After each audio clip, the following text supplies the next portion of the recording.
Hi, this is the 13th Wolfman, and it's another top 5. It's a non-horror top 5, so it's going to be the top 5 Robert De Niro films. I'm a big fan of film, I'm a big fan of horror. This time it's just going to be a top 5 of film, of Robert De Niro films. So, let's get started. Alright, number 5 has got to be Midnight Run. Robert De Niro is out of his element in a comedy with Charles Grodin, where he plays a bounty hunter chasing down Charles Grodin.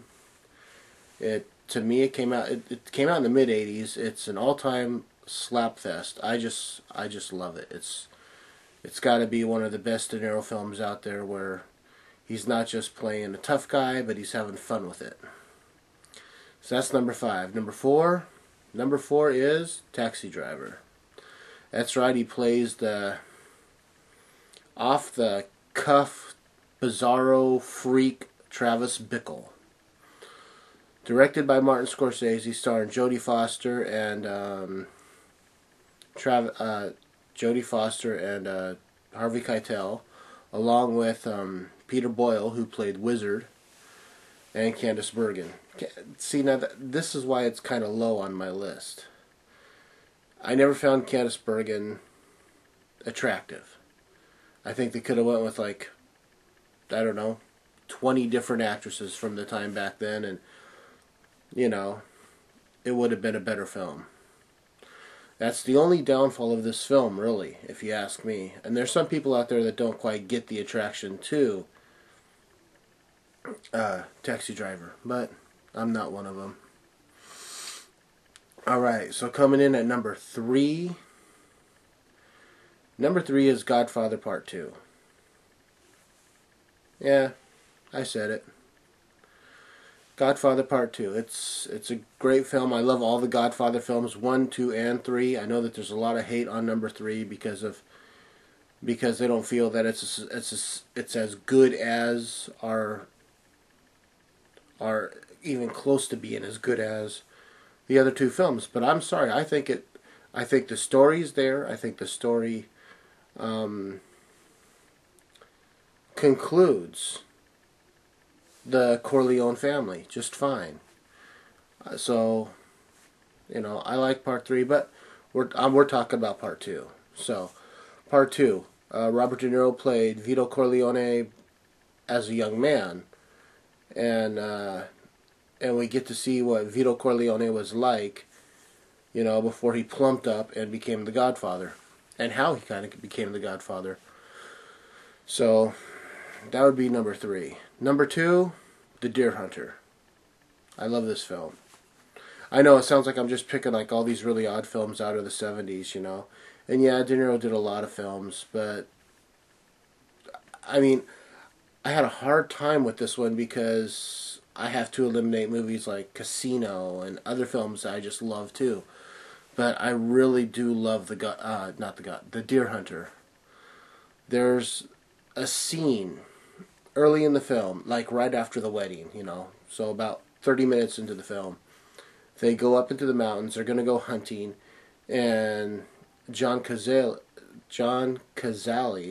if I'm pronouncing his name right or wrong, the guy that played Fredo in the Godfather films, and Al Pacino's best friend in Dog Day Afternoon, and he was also in The Conversation. He only did 5 films, but this was his final film. John Cazale, not quite sure.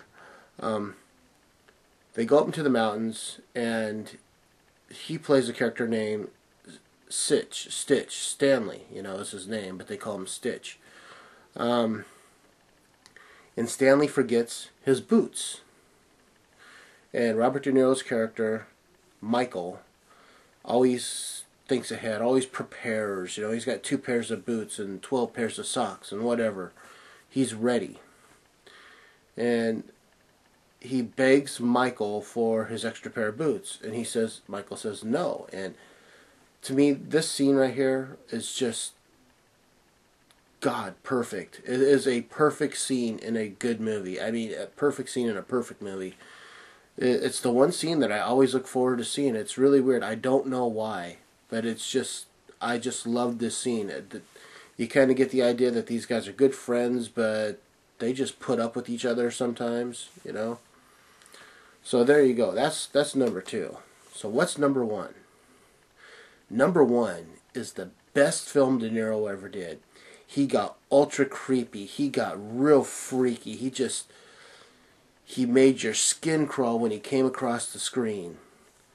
The remake of Cape Fear.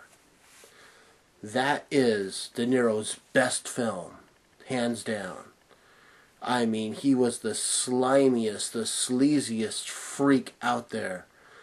And you just kind of you actually forget that it's De Niro, you know? You just kind of get engulfed into the film and you don't think this is De Niro doing another film, you know? It's like you're just kind of going along with it.